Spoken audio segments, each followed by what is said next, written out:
ओम शांति। ओम शांति। आज की तारीख है 26 अप्रैल 2021। साकार महावाक्य। बाबा कहते, मीठे बच्चे, देवता बनना है तो अमृत पियो और पिलाओ। अमृत पीने वाले ही श्रेष्ठाचारी बनते हैं। बाबा कहते, मीठे बच्चे, देवता बनना है तो अमृत पियो और पिलाओ। अमृत पीने वाले ही श्रेष्ठाचारी बनते हैं। आज का प्रश्न, इस समय सत्युगी प्रजा किस आधार पर तैयार हो रही है? इस समय सत्युगी प्रजा किस आधार पर तैयार हो रही है? उत्तर, जो इस ज्ञान से प्रभावित होते हैं। बहुत अच्छा कहते हैं, लेकिन पढ़ाई नहीं पढ़ते, मेहनत नहीं कर सकते, वे प्रजा बन जाते हैं। जो इस ज्ञान से प्रभावित होते हैं, बहुत अच्छा कहते हैं, लेकिन पढ़ाई नहीं पढ़ते, मेहनत नहीं कर सकते, वे प्रजा बन जाते हैं। प्रभावित होना माना प्रजा बनना। प्रभावित होना माना प्रजा बनना। सूर्यवंशी राजा रानी बनने के लिए तो मेहनत चाहिए। सूर्यवंशी राजा रानी बनने के लिए तो मेहनत चाहिए। पढ़ाई पर पूरा अटेंशन दो। याद करते और कराते रहें तो ऊंच पद मिल सकता है। याद करते और कराते रहें तो ऊंच पद मिल सकता है। इस समय सत्युगी प्रजा किस आधार पर तैयार हो रही है?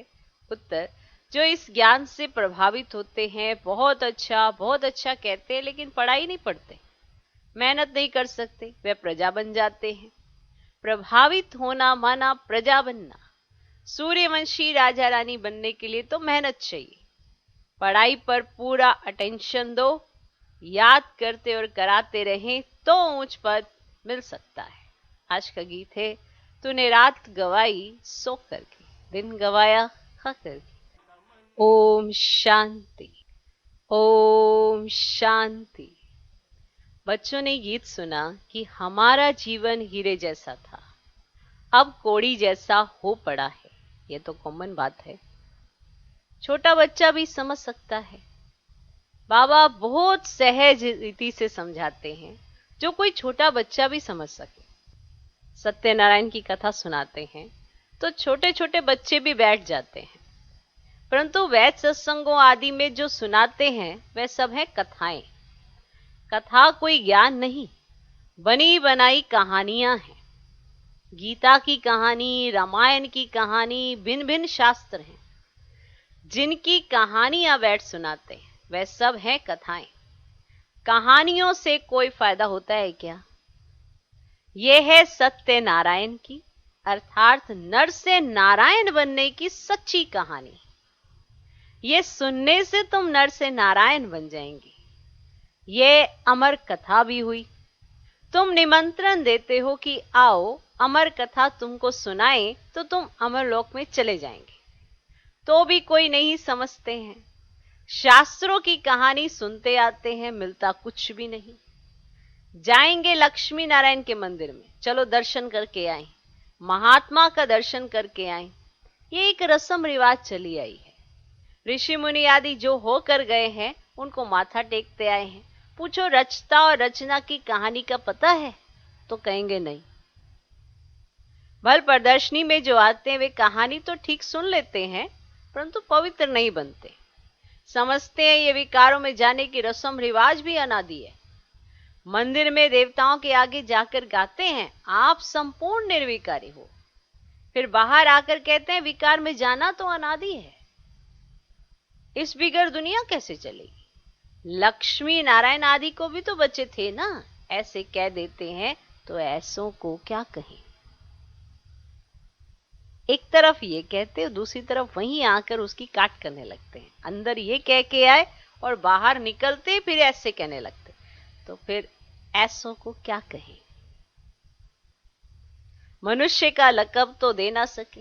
देवताएं भी मनुष्य थे, कितने सुखी थे लक्ष्मी नारायण के राज्य में। तुम बच्चों को बाबा बहुत सहज बात बताते हैं, बरोबर यहाँ भारत में ही स्वर्ग था, लक्ष्मी नारायण का राज्य था। चित्र भी है, यह तो सब मानेंगे कि सतयुग में उन्हों का राज्य था। वहां कोई दुखी नहीं था, संपूर्ण निर्विकारी थे। उन्हों के मंदिर भी बड़े बड़े बने हुए थे। उन्हों को 5000 वर्ष हुए। अभी वह नहीं है, अभी तो कलयुग का अंत है। मनुष्य आपस में लड़ते झगड़ते रहते हैं। भगवान तो ऊपर ही रहते हैं ना, निर्वाण धाम में। असल में हम आत्माएं भी वहां रहती हैं, यहाँ पाठ बजाने आती हैं। पहले हम लक्ष्मी नारायण के राज्य में थे, वहां बहुत सुख आनंद था। फिर हमको 84 जन्म लेने पड़े। अब गाया भी तो जाता है ना 84 का चक्र। हमने सूर्यवंशी में 1250 वर्ष राज्य किया। वहां था सुख था, संपूर्ण निर्विकारी थे, हीरे जवाहरातों के महल थे। हमने राज्य किया, फिर 84 जन्मों में आना पड़ा। ये वर्ल्ड की हिस्ट्री ज्योग्राफी का चक्र फिरता रहता है। आधा कल्प सुख था, राम राज्य में थे, फिर मनुष्यों की वृद्धि होती गई। ये बाबा क्या सुना रहे, कहानी। कहानी कैसे सुनानी चाहिए इसकी एक्ट भी बाबा करके दिखाते हैं कि ऐसे था ऐसे था। अब कोई कहेगा कि छोटे बच्चे तो है नहीं, उनको कैसे कहानी सुनाए। अब ये तो बड़े बच्चे हैं, छोटे हो बड़े हो, है तो आत्मा ना। जैसे बाप हम बड़े बच्चों को भी छोटे बच्चों को भी क्या सुनाते, कहानी तो सुनाते हैं। कहानी को रोचक बनाना पड़ता है। सामने वाली आत्मा क्या, किस में उसका इंटरेस्ट है, वहीं से उसकी तार पकड़नी होती है, फिर कहानी सुनानी होती है। ऐसे नहीं शुरू हो जाना है। तो बाबा तरह तरह से समझाते हैं। कोई सन्यासी के पास जाओ, उसको भी तो सुनानी है ना कहानी, तो कैसे सुनानी है। कोई धर्मात्मा के पास जाओ तो कैसे सुनानी है। मंदिर में जाओ, पुजारी को कैसे सुनानी है, कैसे बतानी है कि वो जो सत्यनारायण की कथा सुनते उसमें तो कथा ही नहीं है। तो तुमको तो सत्यनारायण की सच्ची कथा सुनानी है ना, तो कैसे सुनानी है, कैसे रोचक रोचक बना के सुनानी है। तो बाबा ने सारी विधियां बताई हैं, इसलिए मुरली पर बहुत अटेंशन देना चाहिए।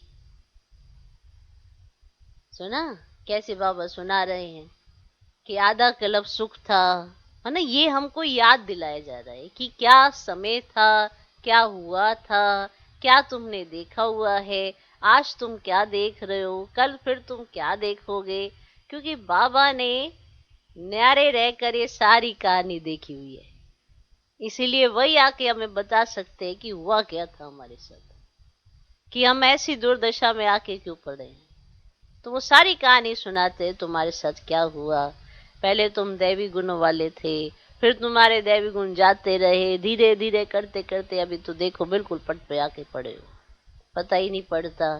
छोटी छोटी बातों पे नाराज हो जाते हो, छोटी छोटी बातों पे दिल होल हो जाता है, दिल शिकस्त हो जाते हो। इतना तुम्हारे अंदर उस दैवी गुण थे, वो सारे कहाँ चले गए तुम्हें। आपस में लड़ते झगड़ते रहते हो, वरना कोई बात हो नहीं हो, देह अभिमान तुरंत आ जाता है, लड़ाई झगड़ा करने लगते हो, मुंह मोटा कर लेते हो। तो ये सब क्या है, लून पानी हो जाते हो। श्रीखंड तो रहे ही नहीं, इसीलिए सतयुग नहीं कह सकते, दुखधाम है। तो कहते हम क्या करें, दुखधाम है तो सारे ही ऐसे हैं। अब सारे ऐसे हैं तो तुम फिर अच्छे कब बनोगे। सारे तो ऐसे है ही हैं, पर बाबा तो उसको समझा रहे हैं ना जो समझना चाहता है। तो बाबा तो पूरे विश्व की आत्माओं को बढ़ा तो रहा है, लेकिन पढ़ तो नहीं रहे ना। तो इसीलिए तो कोई प्रजा बन जाता, कोई महाराजा कोई महारानी बन जाता, कोई राजा कोई रानी बन जाता। वो तो सहज सी बात है, पर सब स्वीकार नहीं करते। सब दूसरे के बदलने का इंतजार करते रहते हैं कि ये बदले। भगवान पड़ा हमको रहा है और हम इंतजार कर रहे हैं दूसरों के बदलने का। तो कितनी बड़ी भ्रांति है कि भगवान समझाए मुझे और मैं उम्मीद लगाऊं दूसरों से। तो इसी कारण तो ऐसा हो गया ना, हालत बिगड़ गई। तो बाबा समझाते कि आधा कल्प सुख था, राम राज्य में थे, फिर मनुष्यों की वृद्धि होती गई। सतयुग में 9 लाख थे। सतयुग अंत में वृद्धि होकर 9 लाख से 2 करोड़ हो गए। समझे? सतयुग अंत, जैसे ही सतयुग अंत को टच करता है तो वहां तक फिर उसके आगे बढ़ जाते हैं, 2 करोड़ हो गए। फिर 12 जन्म त्रेता में बहुत सुख चैन में थे। देखो सारी बातें तो बाबा ने मुरली में बताई हैं, फिर उसके बाद सारी कहानियां निकालने लगते हैं कि सतयुग में पहले जन्म में ही 9 लाख उतर गए। इतनी सारी आत्माएं, 9 लाख एक जगह पे इकट्ठे कर दो, कितने होते हैं? बहुत सारे हो जाते हैं ना। पहले जन्म में सतयुग में 9 लाख थोड़ा हो जाते हैं। तो ये सब हिसाब है कि कैसे, पर फिर भी बाबा के महावाक्य के ऊपर ध्यान नहीं देते तो उसी प्रश्नों पे प्रश्न उठ जाते हैं। इसलिए एक ही बात याद रखो, मुरली में सब कुछ है, उसको अच्छे से स्टडी करो, अच्छे से पढ़ो, बाकी किसी से कुछ पूछने का रहेगा ही नहीं। हाँ, कुछ ऐसा समझ नहीं आता तो भले बाबा ने टीचर्स बिठाई है, उनसे पूछो। कई बार नई नई चीजें होती है, नहीं भी समझ में आती, घर गृहस्थ में रहना होता है, कैसे चलना होता है, ये भी नहीं समझ में आता। पर बाबा की तो बहुत बड़ी गृहस्थी है ना, तो बाबा समझा देते कि गृहस्थ में तुम 5 लोगों के बीच में या 15 लोगों के बीच में कैसे रह सकते हो। अब जो करेगा सो पाएगा, जो नहीं करेगा वो यही देखता रह जाएगा कि दूसरा बदले। तो ये ऐसे है, समझा? सतयुग अंत में वृद्धि होकर 9 लाख से 2 करोड़ हो गए। फिर 12 जन्म त्रेता में बहुत सुख चैन में थे, एक ही धर्म था। फिर क्या हुआ? अब कहानी सुन रहे हो कैसे सुनानी है। फिर क्या हुआ? फिर रावण राज्य शुरू हुआ। राम राज्य, रावण राज्य देखो, बहुत सहज रीति से समझाता हूँ। छोटे छोटे बच्चों को भी ऐसे बताना चाहिए। और क्या हुआ है ना, छोटे बच्चों को ही ऐसे अब सुनाने लग जाओगे ना तो उनका इंटरेस्ट बन जाएगा। बड़ों को भी सुनाओ, बड़ों को भी सुनाओगे तो उनका भी इंटरेस्ट बन जाएगा, और फिर सारी जानकारी लेने की इच्छा पैदा होगी। तो चाहे छोटा बच्चा हो चाहे बड़ा बच्चा हो, हर एक का इंटरेस्ट होता है कि आगे क्या। जैसे कोई बात करते हैं ना भविष्यवाणी की, तो सारे बड़े छोटे सारे तो सुनते हैं, कोई ऐसा तो नहीं कि वहां भी कोई छोटा बच्चा ही भविष्यवाणी को जानना चाहिए। तो छोटे छोटे बच्चों को भी ऐसे बताना चाहिए। और क्या हुआ? बड़े बड़े सोने हीरे जवाहरातों के महल अर्थक्वेक में अंदर चले गए। ऐसे सुना, अंदर चले। भारतवासियों के विकारी बनने से ही अर्थक्वेक हुई। ठीक है, जब भारतवासी विकारी हो गए तो एक अर्थक्वेक हुई। फिर रावण राज्य शुरू हुआ, पवित्र से अपवित्र हो गए। कहते भी है ना, सोने की लंका अंदर चली गई। कुछ तो बचा होगा ना जिससे फिर मंदिर आदि बनाए होंगे। अब इतना सब कुछ था तो फिर त्रेता के अंत में भी क्या हुआ? एक अर्थक्वेक हुई। जैसे ही है ना शुरुआत हुई ना ऐसे विकारों की, जैसे ही शुरुआत हुई तो फिर भारतवर्ष फिर अर्थक्वेक हुई अचानक से ऐसे करके। समझा? वंडरफुल है, बाबा तो हर बात बता चुके हैं, हर बात बता चुके हैं। तो कुछ तो बचा होगा ना जिससे फिर मंदिर आदि बनाए होंगे। भक्ति मार्ग शुरू हुआ, मनुष्य विकारी होने लगे। फिर रावण राज्य चला तो आयु भी कम हो गई। हम निर्विकारी योगी से विकारी भोगी बन गए। यथा राजा रानी तथा प्रजा सब विकारी बन गए। अब राजा रानी बने तो प्रजा भी बन गई। ये कहानी कितनी सहज है। छोटी छोटी बच्चियां भी ये कहानी सुनाए तो बड़े बड़े आदमियों का मुंह नीचे हो जाए। अभी बाप बैठे सुनाते हैं, वही ज्ञान का सागर पतित पावन है। अच्छा, द्वापर में भोगी पतित बन गए, फिर और धर्म भी शुरू होते गए। ये कहानी कैसे सुनानी है वो बता रहे हैं। अमृत का जो नशा था ना वह खल्लास हो गया। लड़ाई झगड़े होने लगे, है ना। ये जो लड़ाई झगड़े का कारण है वो है दैवी गुणों की जब अंदर की धारणा कम होती है ना, लड़ाई झगड़ा तभी होता है। कईयों के अंदर द्वेष, घृणा, ईर्ष्या, ये सब माया के ऐसे रूप हैं जिसके जन्मते ही झगड़े की वृत्ति आ जाती है। लड़ना आप चाहते नहीं, लेकिन अगर आपके अंदर ईर्ष्या, द्वेष, घृणा ये सब जब जन्म लेते हैं तो आप बात बात में रिएक्शन देते हैं। ये किस चीज का साइन है? कि आपके अंदर द्वेष बहुत है। तो फिर क्या होने लगा? लड़ाई झगड़ा होने लगा, और आज दिन तक हो रहा है, क्योंकि अब उसका प्रचंड रूप है। ये द्वेष का, घृणा का, ईर्ष्या का प्रचंड है। सुनते हुए भी नहीं सुनते हैं। तो द्वापर से लेके हम गिरे, कलयुग में हम और ही विकारी बने, पत्थर की मूर्तियां बनाते रहे, हनुमान गणेश की पत्थर बुद्धि होने लगे तो पत्थर की ही पूजा करने लगे। समझते थे कि भगवान पत्थर ठिक्कर में है। ऐसे करते करते भारत की यह हालत हो गई। अब फिर बाप कहते विष छोड़ अमृत पीकर पवित्र बनो और फिर राजाई लो। विष छोड़ो तो फिर तुम मनुष्य से देवता बन जाएंगे, परंतु विष छोड़ते ही नहीं है। विष के लिए कितना मारते तंग करते हैं। तब तो द्रौपदी ने पुकारा ना, तुम समझते हो कि अमृत पीने बगैर हम देवता कैसे बनेंगे? सत्युग में तो रावण होता ही नहीं। बाप कहते जब तक श्रेष्ठाचारी नहीं बनेंगे स्वर्ग में नहीं आ सकेंगे। अब श्रेष्ठाचारी नहीं बनेंगे तो स्वर्ग में नहीं आएंगे। जो श्रेष्ठाचारी थे वे अब भ्रष्टाचारी बने, फिर अब अमृत पीकर श्रेष्ठाचारी बनना है। बाप कहते मामिकम याद करो। क्या गीता भूल गए हो? गीता रची मैंने, नाम डाल दिया कृष्ण का। इन लक्ष्मी नारायण को ये रजाई किसने दी? जरूर भगवान ने दी होगी। आगे जन्म में भगवान ने राजयोग सिखाया होगा, नाम फिर डाला है कृष्ण का। तो समझाने की प्रैक्टिस करनी चाहिए। बहुत सहज कहानी है, बहुत सहज कहानी है। ऐसे सुनाओ। बाबा को कितना समय लगा? आधा घंटे में इतनी सहज बात भी समझ नहीं सकते, इसीलिए बाप कहते सिर्फ एक छोटी कहानी बैठ के इसको सुनाओ, उससे ही समझा दो। हाथ में चित्र लो। सतयुग में लक्ष्मी नारायण का राज्य, फिर त्रेता में राम सीता का राज्य, फिर द्वापर में रावण का राज्य हुआ। कितनी सहज कहानी है। बरोबर हम देवता थे, फिर क्षत्रिय वैश्य शूद्र बने। अभी अपने को देवता ना समझने के कारण हिंदू कह देते हैं। धर्म श्रेष्ठ कर्म श्रेष्ठ से धर्म भ्रष्ट कर्म भ्रष्ट बन पड़े। ऐसी छोटी छोटी बच्चियां बैठ भाषण करे तो सारी सभा में हियर हियर हो जाए।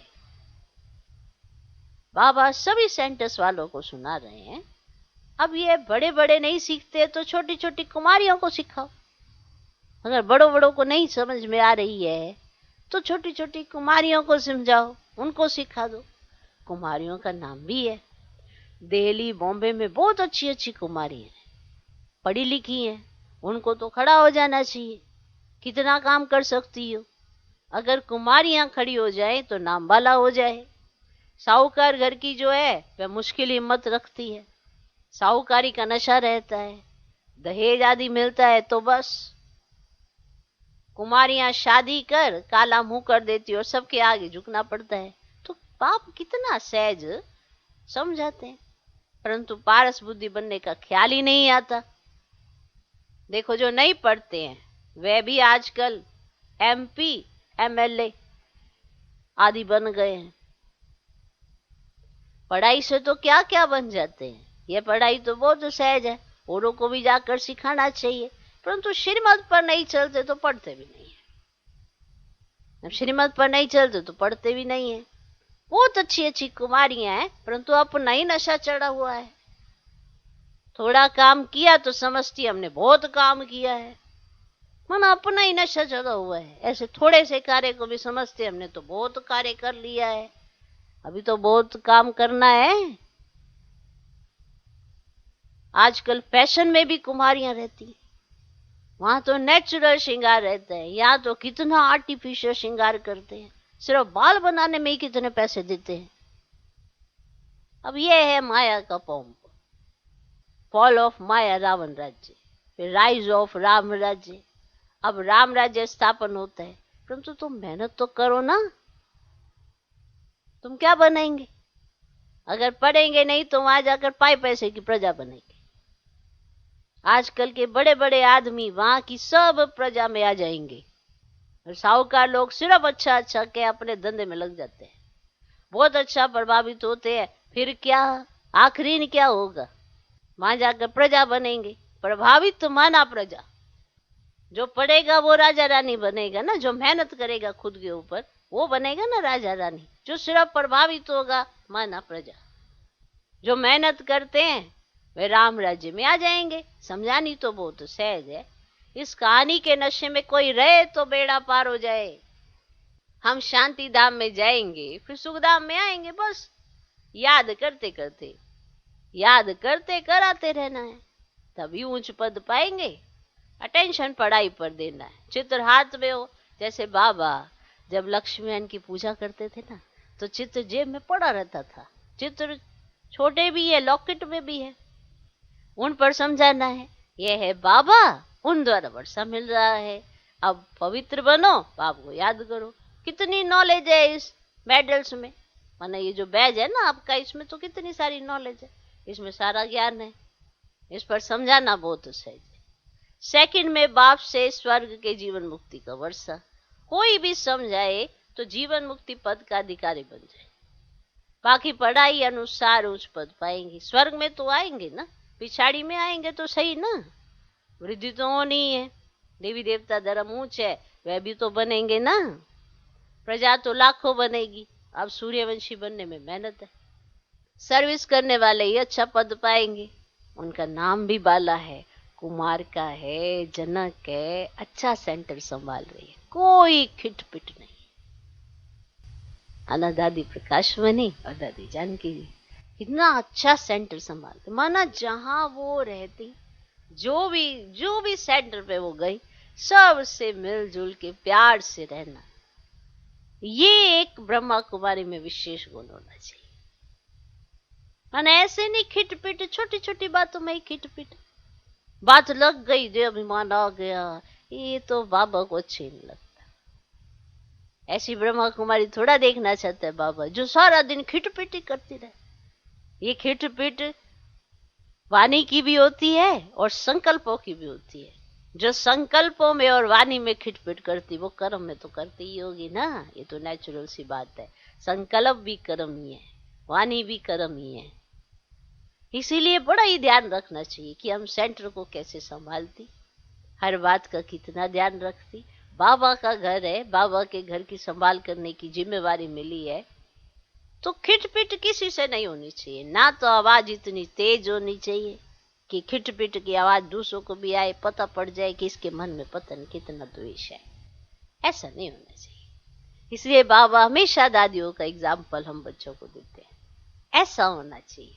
इतना अच्छे से संभाल करती, कितने सारे इकट्ठे रहते, पर कोई खिटपिट नहीं।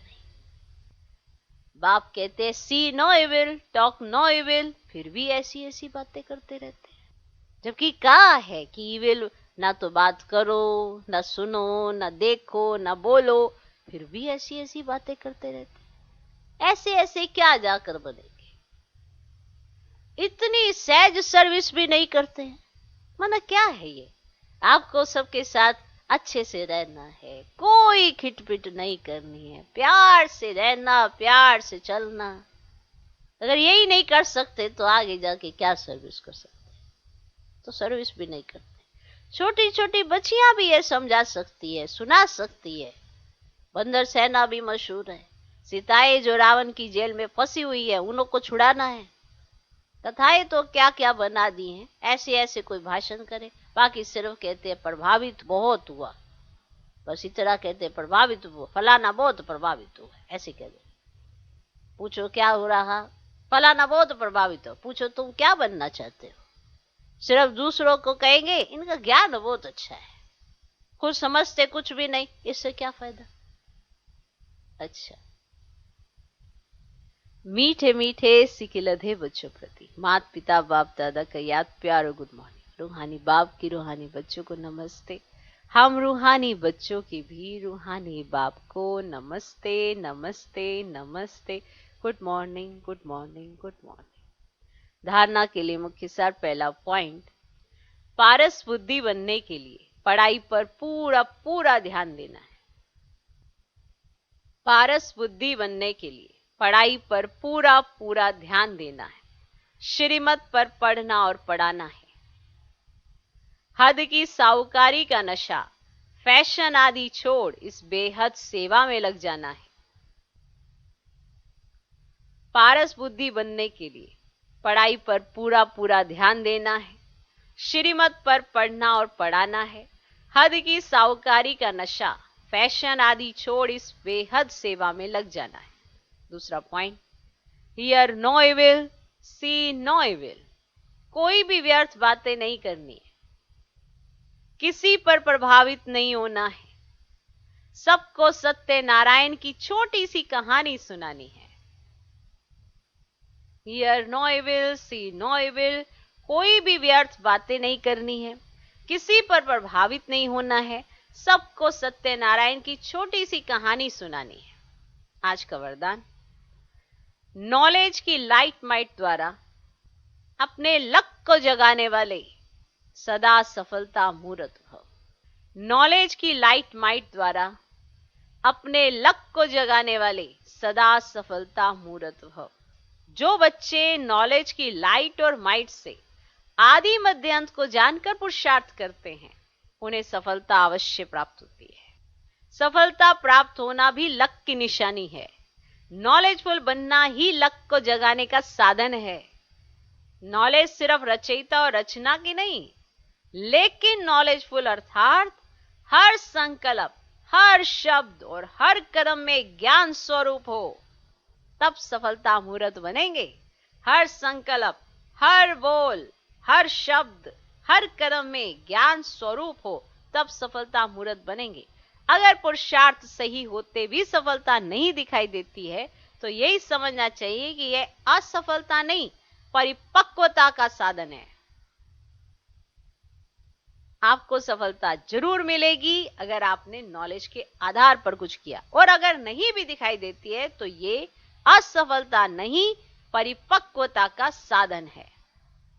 आज का स्लोगन, न्यारे बनकर कर्मेंद्रियों से कर्म कराओ तो कर्मातीत स्थिति का अनुभव सहज कर सकेंगे। न्यारे बनकर कर्मेंद्रियों से कर्म कराओ तो कर्मातीत स्थिति का अनुभव सहज कर सकेंगे। ओम शांति।